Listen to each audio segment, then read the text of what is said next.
there we go. Is it live? There we go. Yeah. Hey, welcome back to Friar Talk. We're here on Sunday morning. Obviously there's a lot of football today. Chargers versus Chiefs. Niners play tomorrow against the Vikings. Not a lot of Padres news, but the one topic we wanted to talk about today was Xander Bogaerts and the potential position change, which, to be honest, I don't think it's going to be very likely. I don't think it's very likely that he ends up being a first baseman or whatever they want him to be, but we have to talk about the possibility of it. And to be completely honest, it's tough for me to be 100% on him being the shortstop of the future, for at least for the next few years, because in my opinion, there are better shortstops throughout the organization. I think Ha-Seong Kim is a much better shortstop. Manny's a third baseman, but he's a better shortstop. Fernando, you could argue, is a better shortstop. But the reality of it is, our best roster is with Ha-Seong Kim. Our best defensive alignment, at least, is with Ha-Seong Kim at shortstop and Jake Cronenworth at second. In my opinion, that is the best middle infield, I feel like. But at the same time, you signed Xander Bogaerts to be your shortstop for $25 million a year, and I think it would be a little too early to give up on that experiment after 1 year. And keep in mind, he didn't look bad at shortstop. His outs above average was, I'm pretty sure it was in like at least the 70th percentile, if not higher. So he wasn't a bad shortstop. It's just that Ha-Seong Kim is like a platinum glove type glove, and he's not playing shortstop, which is his primary position. Jake Cronenworth was a 4-WAR player at second base 3 years in a row, or 2 years in a row at least. And I'm pretty sure he was on pace for a 4-WAR in 2020. And he ended up playing first base, and he put up like a 1-WAR, maybe that. So clearly, you're not getting the value that you should be getting out of your players. Ha-Seong Kim, obviously, he put up like a 4 or 5 WAR, so you did get a good value out of him, but his primary position is shortstop. So, I mean, it sucks that we're in this position. That's what you get for signing a shortstop when you didn't need a shortstop. But nonetheless, you got to play with what you got now. You got to deal with what you got. And right now, I think the best bet is just keeping Xander at short and Kim at second. Unfortunately, like, I don't want that to be the case, but Xander at first base, it's kind of weird, no?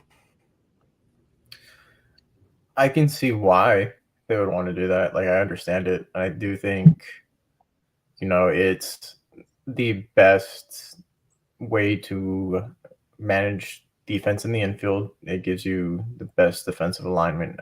Like, Cronenworth is way better at second than he is at first. And then when you move Xander over to first, you actually get power out of that position, and it's not like a black hole. You're allowing Cronenworth to do where he's more comfortable, and he's probably going to hit a little bit better. I mean, when guys are playing the positions that they're used to and comfortable at, they perform. I mean, we've seen it time and time again. I know someone says, like, unless Manny's elbow just makes it so he can't throw, you can't move him to first, because someone's asking about him being moved over to first. Yeah, no, Manny's got to stay at third as long as his elbow permits it. As long as he can keep making throws, there's no velocity off his ball, keep him at third. I think you can honestly switch Kim or Cronenworth for short and second. I know they both play those positions pretty well, but Cronenworth is mainly stuck at second base. Either alignment works for me. The more that I think about it, the more I kind of am on board with Xander playing first, just because, the wrist injuries, you're not going to make as many diving plays at first base as you are going to be on shortstop. It's kind of just less wear and tear. You can keep his legs fresh. He's kind of don't really have to worry about anything with his wrists happening at first. Kind of just makes sense to, hey, you know what? Maybe not after this year, but in the near future, Xander, sorry, you're going to be playing first base. You're getting up there in age. We got 2 young guys, 2 comics that just play better defense than you. They've been playing better than you. It's time to move over and let the young bloods in.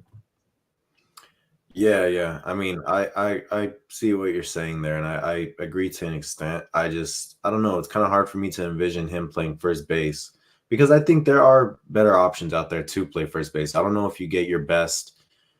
I think with the current roster, yeah, you might get your best defensive alignment and lineup with him at first base, but I just think there might be someone out there that can play first base that can give you better offensive production. So, I mean, with that being said, it's just so crazy that we're into his second year in the contract, and I thought it'd be like years into it, like 5 years in, now we can discuss him playing first base, or now we can discuss him playing second base, something like that, right? No, we're 1 year into it, and here we are having this discussion, which is super crazy to me. Not in the sense that I think it's crazy that that we're already talking about him moving positions because of his production, but we're talking about him moving his position because the best roster is not with him at shortstop. And I think we kind of knew that a few weeks after signing him. I think the high of signing a superstar kind of wore off, and we realized like the best shortstop is not Xander Bogaerts. He should ideally be playing, if we could swap him, because we thought Jake Cronenworth would be a solid first baseman. The idea was Ha-Seong Kim should be playing shortstop and Xander should be playing second base. That was the whole idea, I think, especially from us, because we thought the best shortstop was Ha-Seong Kim. However, that didn't end up being the scenario, and you've gotten a lot of these weird comments from Xander Bogaerts in terms of him saying like, no, I'm the shortstop. I'm a shortstop. Which is kind of what happens when you got a bunch of guys who are shortstops. They're going to want to play their primary position. Luckily, Fernando, yeah, that's what happens when you get a bunch of shortstops. All of them want to play their primary position. Luckily, Fernando has shown his willingness to play right field at a premium defensive how can I say it? He's a premium defender out there. He's a platinum glove type defender out there, or at least a gold glove type defender out there. And he said he's comfortable. He should win it. Yeah, no doubt in my mind, he should win it. So, luckily he's shown how comfortable he is out there. But as far as defensive alignment, man, I was hoping this would be a problem a few years down the road, but with Jake Cronenworth not being a valuable first baseman, with Xander Bogaerts having a wrist issue and not being the best shortstop on our team, yeah, the discussion has to start. Where will Xander Bogaerts play in the near future? And I think the most likely scenario is that he's going to continue playing shortstop. However, it's going to be discussed that he can't just play shortstop. There's got to be some sort of different defensive alignments with him playing first, him playing second, something like that, where he can provide value at multiple positions. As far as Jake Cronenworth goes, his last resort might be just being a utility player, being able to play second base, shortstop, and I've always been opposed to this. The junior Shohei Ohtani. And then you also got to discuss him maybe learning outfield, but I've always been opposed to that. So I don't know. How do you feel about that? Opposed to the outfield, but I know we talked about it in one of the videos. I'm kind of for him being a utility player. You kind of have to be creative with the amount of money that we have to spend right now and in the near future due to the contract. Yeah. Yeah. I mean, Jackson Merrill should be up soon. Hopefully he can be valuable, because if not, now you have an even stickier situation where you're saying, well, we got an aging third baseman, an aging shortstop, an aging first baseman. We don't really have any infielders that we can rely on that are young. And I don't know how I feel about that. Right, is there any prospects at first base that are notable? Oh, wait, that's only because Probably drafts shortstops and center fielders. Yeah, and he literally only drafts middle guys, which is kind of crazy to me. I mean, I get it; they're good athletes, but bro, a guy that can hit some nukes would be pretty cool. Yeah, we had a few of those guys, and they just sort of didn't develop. Do you sometimes think like, I wish we could have kept James Wood instead of Jackson Merrill, or are you on the Jackson Merrill train? That's a tough one. I don't think James Wood would have always been an outfielder. I don't think he would ever been a first baseman. Just he's way too athletic to have been a first baseman, but we've also seen it work out with people like Paul Goldschmidt. Prime Goldie was kind of fucking ridiculous, lack for better terms. Having a guy, having a 30-30 guy at first base was kind of revolutionizing this position. Yeah, that's true. I mean, for me, I do sometimes wish we would have kept. And this is no offense to Jackson Merrill. I think he's a fantastic player. But I do sometimes wish we would have kept James Wood instead of Jackson Merrill. And Send Grish that's to the moon. not. And who? Send Grish to the moon. Send Grish to the moon. Yeah, I would have been perfectly okay with that. We would have been in an even better position with James Wood, I think. So, with that being said, it's not to say that I'm super happy we got Juan Soto. It's just I wish we would have traded a different prospect instead of James Wood, because you gave up Gore, and Gore hurt to give up at the time just because you knew the amount of potential he had. Same with Abrams. But at the end of the day, I'm okay with giving up those guys. It's just the most young guy, James Wood, that I wish we would have kept, and I wish we would have gave up Jackson Merrill. I think they were in the same draft class. If I remember correctly, I think Merrill was the first round pick. James Wood was the second round pick. Yep. But yeah, man, I mean, I hope that doesn't end up being a tough loss. But as far as that trade goes, the only real regret that I have about that trade is just giving up a different prospect. Because even then, I haven't heard Robert Hassel's name ever since that trade. So, other than that, though, I mean, I don't really have anything else Padres-wise to talk about. I wish I did. I know somebody brought up that San Diego FC crest, Chase. I don't know if you saw it. Mm. So it's just, I mean, it's San Diego obviously got a new soccer team. Manny's part ownership of it. And I wish they would have came up with a better team name. I feel like San Diego FC is super bland and plain. And yeah, San Diego Football Club. Like, dude, how many teams out there are named FC? It's super boring to me. So I wish it would have came up with something better. A very creative logo. Even then, yeah, the logo's super boring. It's super bland. It's just a super bland thing. The team colors are like blue, and everything at Snapdragon Stadium is red. It's just a really weird concept. What's the what team does Alex Morgan play for? It's the Wave, I think. Yeah, the Waves. That sounds so. You could have done so much with San Diego, and you guys chose football FC. Club. Yeah, FC. and the Wave. I think they have pretty cool colors. They got pink in there. The Loyal have some decent colors. I mean, it's just super weird to me that they went with San Diego FC and the navy color when obviously the seats at Snapdragon are red, so they could have went with a different concept and went with red. But I don't know. It's just a really weird thing. I've never been that big of a soccer fan, so maybe I'll keep up with it just because there's a San Diego team. But really, at the end of the day, unless they get like some sort of star player, I don't think I'm going to be tuning in that much. I see a good question from Mr. Bill Gates. Would you guys like the San Diego Padres to go after Korean center fielder Lee Jung-hoo? I'm pretty sure isn't it Jung-hoo Lee? I don't know. But I think I'd rather see the Padres go after a different foreign pitcher. That foreign player, I mean. And I would like Yoshinobu Yamamoto. Chase, what do you think? Yeah, as much as I want it. Well, it depends on how much he wants to sign for it. Like if it's kind of like a game contract where it was 4 years, 28. 28. Yeah. Hey, you know what? Let's try it out. If we even wanted to make it like a 4-year, $20 million with the 28 incentives, to hey, you know what?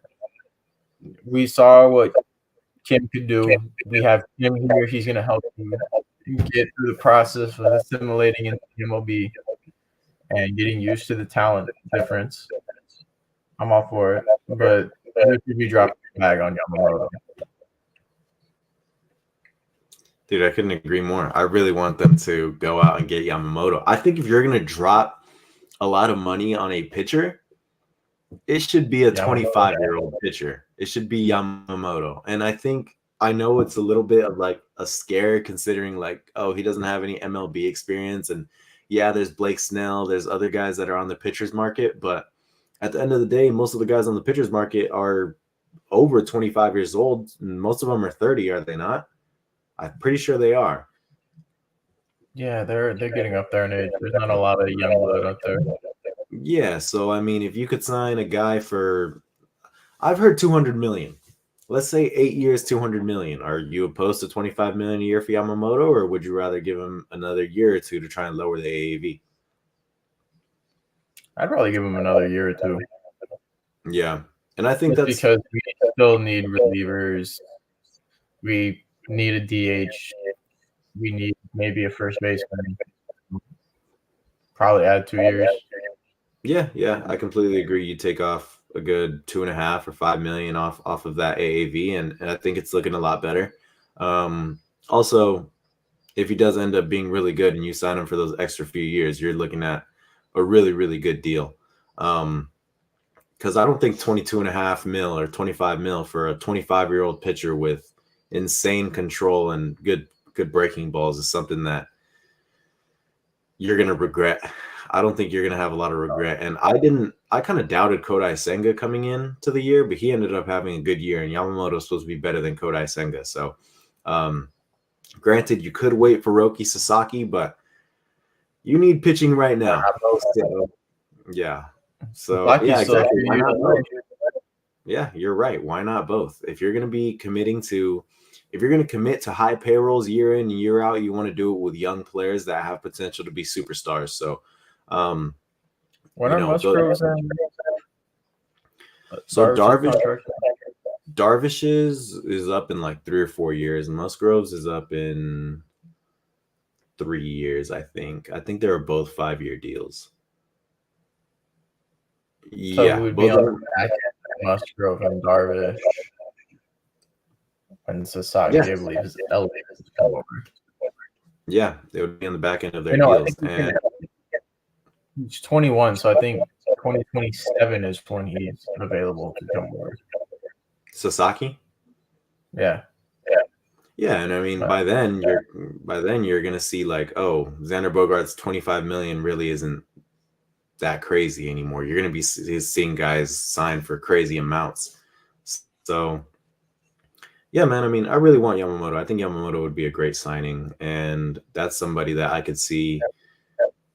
I don't think we'll regret it. That's a 25-year-old pitcher. That's like, you're not going to find many of those on the open market. That's so rare that you see a 25-year-old hit the market. So you normally normally you're looking at like a 30-year-old pitcher hitting the market after. And they could possibly be going into their third contract. So, no, man, you want the guy that's going to be going into his first MLB contract at 25 years old, has loads of potential. Like, what are the odds that we've seen the best of Yamamoto? I don't think we've seen the best of him yet. Just let him get into Niebla's hands and let's see what he can do. I'm all for it. Exactly. And you know, I think a lot of people would rather just sign Blake Snell, but why? I love Blake Snell. He was my favorite pitcher, but at the same time, if you're looking at it from an organizational standpoint, from a future standpoint, don't bet on a guy don't do that again. Don't bet on a 30-year-old again. You should have signed Soto instead of Bogaerts. Bogaerts' money is Soto's money, in my opinion. That is Soto's money. You should have kept that core together. It's Snell's money. Yep. However, if they end up making Darvish a coach and ending up using Darvish as hey, come to the Padres. We got you, Darvish. He'll help you get adjusted to the MLB, and it works out. I'm fine with it. Like, we get Yamamoto, and then in 2027 we get Roki Sasaki. This contract will be all worth it. I'm not gonna lie to you. That's true. I completely agree with that. That's a good point. I guess that contract might not be bad. It's just Xander's, man. Xander's money is Kim's money. Xander's money is Soto's money. It could go either way. Jake's money could be Kim's money. It all goes either way. Point is, the wrong players were signed, but yeah, man. I think betting on guys that are older over guys that are younger is clearly not proven to be beneficial for the Padres. So going after a young pitcher would be great. Oh, shit. Yeah. My bad. I feel this way. I wonder what your opinion is. Mac Jones is not a legitimate quarterback. I kind of thought that going into that draft. I didn't think he'd be that good of a quarterback. I was kind of surprised that he was being taken so high, just because like a lot of guys that are taken in the first round are normally pretty athletic quarterbacks now. That's probably the least athletic quarterback I've seen come out of a draft in a few years. So, because you got Trevor Lawrence, Zach Wilson is not a good quarterback, but he could move around in the pocket. Justin Fields, Trey Lance, Justin Herbert, Tua Tagovailoa. You got all these guys that can move around. Mac Jones is, so Mac Jones is kind of just a statue. He's not a legitimate quarterback. If you have any fantasy football questions or football questions, feel free to ask us. Obviously, I'm a Chargers fan. We play the Chiefs today. I'm not looking forward to watching that game. I don't think it's going to be a fun game to watch. I think it's going to be a fun game to watch, but the problem with it being a fun game to watch is that I know what the end is, what the end result will be. It happens every single time. And normally if the Chargers are winning with a few minutes left in the game, Patrick Mahomes always comes back. It never fails.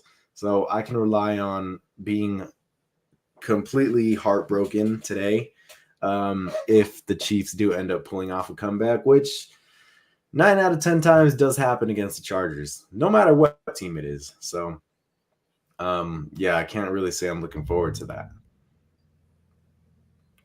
Yeah. I honestly, when they said the 49ers were looking at Mac Jones, I was like, I can't do this. It's just going to be Jimmy G 2.0, just younger and blonde, and I can't do it. And kind of right so far. Though Mac Jones legitimately doesn't have any receivers. The Patriots have tried to draft receivers a couple times, and it just has never worked out for them. So he doesn't really have any weapons outside of Stevenson. I know Kendrick Bourne has been good, but just Kendrick Bourne a number one? He's not. I'm not gonna say he's trash and like do all that, like certain old football player commenters that just like to trash on some of the younger guys for absolutely no reason. Mm-hmm. But if he was in a better system, he might do well. But I think if he's like Jimmy G or Kirk Cousins, where he won't lose you a game, but he's not going to win you the playoffs. Yeah, that's definitely true. And the way I see it is, I think Big Billy B, Bill Belichick, is he's kind of relying on his old formula of like just finding late round receivers and hoping the quarterback can turn them good. Somebody's got to break it to him that Mac Jones is not Tom Brady. He's not the greatest quarterback ever, or one of the greatest quarterbacks ever. If anyone wants to have an argument about that, I think he's the greatest ever. But somebody's got to let him know that Mac Jones is never going to touch Tom Brady. So, you're right. He hasn't been put in a position to win. Kendrick Bourne, Juju Smith-Schuster, Tyquan Thornton. Like, who are these guys, right? Like these, obviously everyone knows Juju, but this isn't the same Juju that was outpacing Antonio Brown in his second year in the league. This isn't that same Juju Smith-Schuster. So the only weapon that he's been given really is Ramondre Stevenson. And even then, he wasn't supposed to be this big time weapon. He was like a third, maybe even later round pick. So they haven't given him a legitimate first round pick to work with. That being said, I still don't think Mac Jones could end up being that great of a quarterback. So, I really think there's a less athletic quarterback to come out of a draft. Even then, this upcoming year, you got Caleb Williams, Drake May, et cetera, et cetera. So I don't really know what the Patriots are going to do. I know there's been a bunch of reports of like Bill Belichick might not coach the Patriots, but ends up he just signed an extension not that long ago. So I don't really see him leaving. So bringing up Caleb Williams, what do you think the last 2 weeks? Do you think it hurts his draft stock? Do you think, his comment saying, whatever team drafts me, I want a stake in the team? What do you think? That last comment should hurt. That should not be. Before you enter the league, even that should not be your concern. You got to be Patrick Mahomes if you're going to be asking for that, in my opinion. I mean, even Patrick Mahomes was still, the 15th pick? Yet. Yeah, he was the 15th overall or 10th. I don't know what he was. Yeah, you're right. He was like either 10th or 15th. But no, you're right, man. You're right. He hasn't even asked for that. And I think eventually he should get it. I think eventually Patrick Mahomes will be a part of that Chiefs organization. But, dude, Caleb Williams asking already for an ownership stake and all this, I understand that he can make a lot in NIL money this upcoming year if he decides to stay at USC, but what if you get injured? Isn't that the main concern for everyone coming out? Is like, what if I wait another year? What if I get injured? Basically, I believe USC got knocked out of contention last night with their loss. Caleb Williams, I think, he was 41 of 75, 455 yards, 2 touchdowns, and 3 interceptions to 1 fumble in his past 2 games. He hasn't looked good. Notre Dame whooped his ass. Didn't look too great yesterday. They ended up coming back. The other team ended up coming back for the win. I know USC drove down the field and scored for a rush. He had a rushing touchdown at the end of the game. And then the other team came back and scored with 1:30 on the board for a field goal to just end it. And there was talks about him sitting out just to wait for the draft, not risk injury. I don't think that's necessarily a good look too. I mean, your play basically got your team knocked out. I know USC's defense has been spotty, but spotty is being generous. I mean, U of A nearly beat them. And U of A should have beat them, and that's what makes me mad. I don't even go for U of A like that, but we should have beat USC. I can't believe they called a pitch to the outside for a 2-point conversion. Oh, my God. Call. But anytime you've come – there was a statistic, and I forgot what it was, but it was like – can't name it. I could probably find it. But it was like Caleb Williams versus a top 25 ranked defense. His numbers – for there compared to non-ranked 25 defenses were night and day. It was scary how much worse he got against top-ranked defenses. Yeah. And I that's definitely going to be a concern. I know he's a generational talent and everything, but dude, you got to take care of business on the field too. Can't just be all talk on the social media. You got to take care of business on the field. Yeah, and that's the thing with draft stock nowadays. If you look good on social media, you're going to be a high-end pick. That was Zach Wilson. That was to a T. That was Zach Wilson. He made one big throw, or he made a few big throws, and then in training camp or in his pro day, he had one crazy throw and ends up being the 2nd overall pick.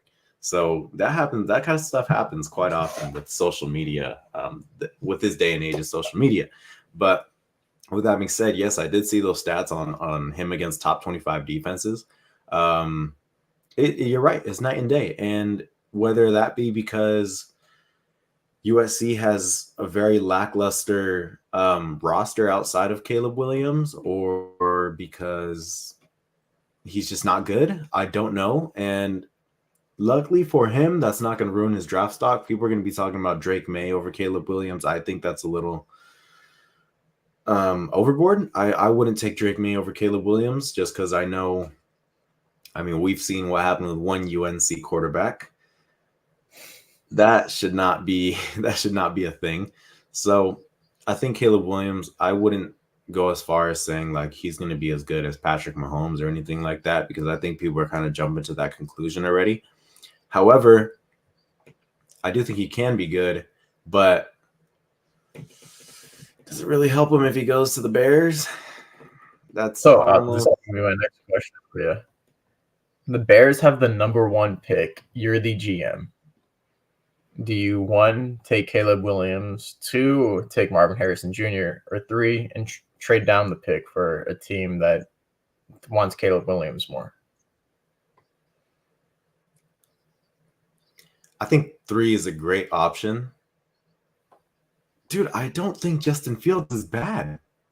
That's what I'm saying. Like, if you gave him Marvin Harrison Jr., let's say in the draft you gave him the top offensive line in the draft, and you gave him Marvin Harrison Jr., you're suddenly looking a lot better on offense. He's not bad. He's really not bad. Justin Fields is not bad. Mm-hmm. So, I mean, why? I just think, okay, so I understand the Bears' perspective. It could be like, we're not going to pass on generational talent at quarterback. Suppose generational talent. We don't know for sure if he's a generational talent. I think you got generational talent at receiver right there too. Marvin Harrison Jr. Yeah, he's amazing, and that's, in my opinion, that should be the pick. Marvin Harrison Jr. and the top offensive line should be the pick, because I don't think Justin Fields is a bad quarterback. However, I understand if you want to move on from Justin Fields to supposed generational talent at quarterback. We don't know for sure if he's a generational talent. A generational talent doesn't necessarily look like that against top 25 defenses. And my main concern for Justin Herbert coming out of college was, how would he go up against, how is he going to go up against these guys that didn't really play that often in college? He didn't go up against the SEC. He went up against the Pac-12 most often. However, he was placed in a really, really good situation. Austin Eckler, Keenan Allen, Mike Williams, a decent offense. Well, that was a pretty porous offensive line going into his rookie year, but they ended up rebuilding the offensive line. The offensive coordinator was a quarterback guru. He was placed into an amazing situation, and granted, he's a great quarterback now. Would that be the same for Caleb Williams, knowing that there's going to be a brand new head coach most likely? I don't think Eberflus escapes. Luke Getsy, I don't know how good of an offensive coordinator he is. That is a makeshift offensive line, horrible offensive line. Yep. Horrible defense. I don't know. Then I know Caleb Williams is kind of sort of trying to handpick where he goes. Do you think there's going to be another, Eli Manning situation where they still sign with the team? Yeah. Oh, man. Us Charger fans know that Eli Manning situation all too well. For those of you who don't know, Eli Manning was the first overall pick by the San Diego Chargers in his draft, 2004. And he didn't want to play for the Chargers. So we had the Giants take Phillip Rivers with the 4th overall pick, and we swapped Phillip Rivers for Eli Manning. With that being said, I don't think Caleb Williams should stay another year at USC. I don't think that's his best bet. I think if he does that, he takes a huge risk in. Yeah, sure, you do make more money that following year. Maybe you could possibly make more money at USC. What about after that? Do you have any NIL money after that? I don't think so. I don't think he makes any money after that. So why not just take the sure thing and take your money in the NFL? First overall picks get paid a lot of money, and it's pretty much all guaranteed. Take your guarantees and run with it. Signing bonus is crazy.